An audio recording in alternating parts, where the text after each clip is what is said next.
Бул жолку президенттик шайлоо биринчи жолу ким жеңип чыгары бүдөмүк болгон абалда өтүүдө. Үгүт иштери административдик ресурс менен каржы ресурсунун кармашы катары мүнөздөлүүдө.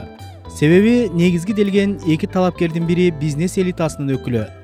Бийлик сүрөгөн талапкер мамлекеттик кызматтарда иштеген.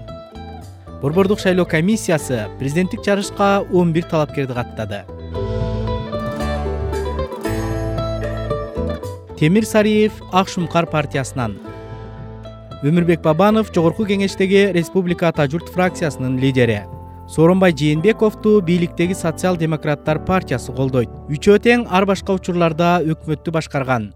Негизги талапкерлердин дагы бири катары эл арасында Бүтүн Кыргызстан партиясынын лидери Адахам Мадымаровдун ысымы аталууда. Айрым талапкерлердин ысымдары коомчулукка белгилүү эмес. Токтайым Үмүталиева жалгыз аял талапкер. Ал өкмөттүк эмес уюмдар ассоциациясынын төрайымы.